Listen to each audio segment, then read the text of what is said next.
Darthbolas. Today we're going to be streaming some decks Get Back to Mythic. Yeah. Best of 3? Is that what we're going for? Yeah. Yeah. I want to do some sideboard.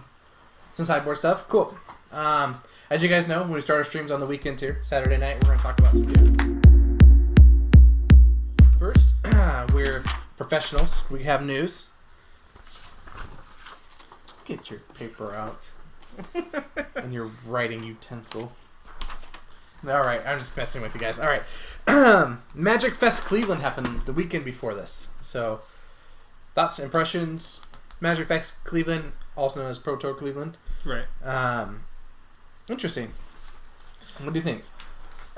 So I actually didn't follow this one as much. I think you mostly got all the coverage on that one. I did. Well, a couple things we're going to talk about really quick about it. Congratulations to Autumn for winning. Thank you. Fantastic play with your Mono Blue Tempo deck. If you want to directly challenge us, you're free to. You can be a guest on our show. We'd appreciate it too. Anyways, talk about the winning decks. As first, the Autumn played Mono Blue Tempo. There was 3 copies in the top 8. Yeah. There was 1 Sultai midrange, Mm-hmm. 1 Esper control, 1 Azorius aggro, 1 Gruul aggro, and 1 Izzet Phoenix. So you got. Let's talk about Pro Tour and how it's set up first, so you can kind of understand. These are not necessarily the best standard decks that were there, Right. because the Pro Tour also has all of the best limited players in the world too, and it's half limited, half X format to decide. Okay. Next Pro Tour London has some other controversy going on with that. However, it's modern, not standard for the other half. It's limited and standard. Or is it limited at all? I don't know. I think there's limited to that. Yeah, I think so too. Yeah. I'm pretty sure. But anyways, so people could be doing these decks, they had to at least do okay for them. Mm-hmm. They could not be trash. If they were trash decks, they wouldn't be able to play. They wouldn't be there. Right, but you also have to give some credit to the players too, because I mean, you could give anyone a mono blue, and they'll take last place. Yeah. Mono Blue is actually an interesting thing you bring that up, because that's one of the most difficult decks to play. Yeah. Because you have to understand where you make a mistake now can affect you 4 turns from now and cause you to lose the game. Yeah. So it's timing. It's very interesting deck that we will not be playing on this stream. Because you know us, we are tramps. Anyways. Tramps? Champs. I don't want to go out losing. Anyways. But Mono Blue, definitely one of the best decks. Is one of the most represented. The most represented deck was the Sultai mid-range deck. Yeah. So this is pretty much the Golgari list that we saw last season. But they threw in a Krasis. Hydroid Krasis. Busted card. We also put a couple like negates and Disdainful Stroke or something. Well, I mean, if you're going to have the blue, you're going to run stuff with it. But it's basic Golgari splash Krasis. Yeah. I fell in love with this card. Oh, you did now, huh? Yeah. I wonder who convinced you that it was a good card. I knew it was good. Oh, congratulations on your top 2 place in a qualifier event for us here in the great state of Idaho. Yep, going to States. Good job. Yeah. With the changes to add to those crazies that I told you to add to that deck. I don't know. Anyways. One of the top 8 decks that really stands out is the Phoenix. It was played by LSV, and he is a fantastic limited player. Obviously, his limited stuff got him there, and the deck did okay. And actually, if he played up against a bunch of, I don't know what he played against. I didn't get to watch a lot of it. I just got to see highlights and things. But if he played against a lot of Mono Blue, it's actually probably really good. From like shocks and like lava coils and a lot of removal, that'd be a good matchup. Mono Blue and chumping your Phoenixes they all can day. Play a creature and counterspell. Pretty much that's all they can do at any given turn. And is it Phoenix likes to play at least 3 cards? I mean, that's their whole point. And then discard a Phoenix that you can't counter anymore because it's an activated ability, not casting. Yeah. So I could see where is a Phoenix like just hard counters Mono Blue. Yeah. And if you have a shock or a lava coil to get rid of the Tempest Djinn, Tempest Djinn's the only thing that bothers them besides, I guess, Pteramander. Pteramanders are an issue now. If they can get him up quickly. Let's talk about the next part. The Mythic Championship in Arena. We had a little bit of this at our dinner tonight. Kind of talked about it a little bit. But what do you think about it being on Arena? So remember, it's Mythic Championship Cleveland, right? Which has also had a Magic Fest Cleveland there as well. And a Grand Prix in Cleveland. Yeah. It was pretty cool. I really like how they're doing the Pro Tours, the old style Pro Tours with the GP, all in a Magic Fest. I think that feels right.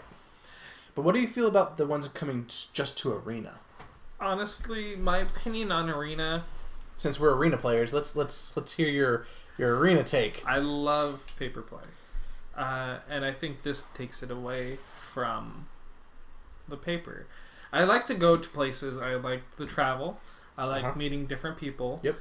You see us shaking their hand. I mean, I'll take that anytime. Mm-hmm. I just don't get satisfaction out of Arena play. I can tell you though, from what you guys are doing right now, watching us, it's much better for you on Arena, and that's the problem. If you could have paper play where they did some sort of overlay that like took the cards into the Arena format, but you're still playing in paper for viewership, be better. But they'd rather spend their money on Arena. Arena is fantastic right now. So yeah, I think it's a good format. I think they're doing good things with it.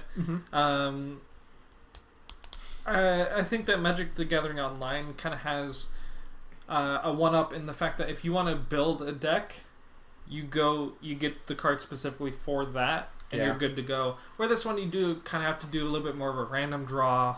Every time you need one common, and you're out of wild cards to do it, you have to go spend money for it, dig for it, or get the wild card to waste. I mean, I don't know. I think it's interesting. But I think Arena, I like it that it will be more accessible. And not this top 8 nonsense that they just ended with a couple days ago. That caused so much headache and drama that I don't want to be any part of that. Like I told you, if I was not working, I would probably be interested in doing that. Yeah. And that is the other thing. It gives everyone a chance. They did make a qualifier to it. It can't just be anybody on Arena can enter this tournament. It has to be the top 1,000 Mythic players. To get to Mythic, you have to put some time in it. Yeah. Season 1, I made Mythic. Season 2, I did not. Yeah, I didn't have enough time. We didn't push hard enough for that We were testing for states and other stuff's coming up, personal lives too. So this season we're going to be there. I have no doubt about it. Yeah, we're started in Gold, already in Diamond. Yeah, at one night. So yeah, it was pretty easy.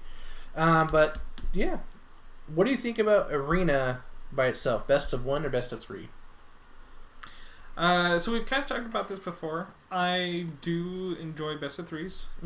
However, best of 1s do lend to some crazy decks. Right, and I think it gives it more a modern feel to Standard, where you have to be a little bit more. If you want to play Control, you got to be a little bit more prepared for everything, right? Some cards are going to be dead in some matchups more than they would have been. Also, with it, you can see things that you couldn't try because if you play like we talked about before in best of 3, well, my sideboard deals with all of what you're doing, so you have no chance. You're my weakest matchup, right? And my sideboard now makes it a favorable matchup on my end. You're never going to win. However, now that matchup actually has a chance, right? Right. So like a Rakdos Burn, right? Or Mono Red. Mono Red did nothing in the GP besides the Gruul Aggro deck, which is Mono Red / Cinder Vines. And sideboard. It's an interesting take. But I think that's it for the news today. You got anything else that you want to handle? I know you didn't want to talk about it, but I kind of want to put it out there. The new set for Modern. Okay. It's Modern coming out. Horizons. Modern Horizons coming out around June. Middle of June, I think. So I think the pre-release is the 8th, the weekend of the 8th of June. Yeah, sounds about right. Yeah. They spoiled 2 cards. I've heard good and bad. Cabal Therapist and Sarah Angel Planeswalker. I think this is a good way to answer some issues for Modern without screwing up Standard. Yeah, because if you think about it, Modern's power level is here, right? Standard is here, and on camera. And if you think about it, if you print something at this level to kind of fix in Modern to make this, a little bit more fun, more diverse format, then this power level starts going up because you have to, because now it's legal. And that's why they didn't make brand new cards or things specifically for that. Now they're like, we're breaking the rules because they can, and they're like, well, let's make a set just to fix Modern and play Modern. They're going to make Modern reprints, which is kind of what Masters did. They're going to make brand new cards. Ball Therapist, brand new card, right? Yeah, it's almost a reprint, but it's on a body now. Yeah, exactly. And so when you make new things, you have old things that you couldn't print. You know, I don't think they're going to put like True Name Nemesis, but they could. They could print specific commander cards. Yeah. Like Lord Windgrace would be cool in Modern. Overpowered, no. It does have a higher power level than it would be fantastic in Standard. But in Modern, it'd be just another Planeswalker, right? Right. I think that part is really neat and really cool. And that's the thing, too. Like, this also gives some gas to Commander players. Yeah, more stuff. And, yeah, I love Commander. You love Commander. It's what got me playing Magic. So, well, that's it for the news here. Remember to like, follow us, subscribe for the news. Twitter, I'm Greatboomer. On Twitter... Bolas Darth.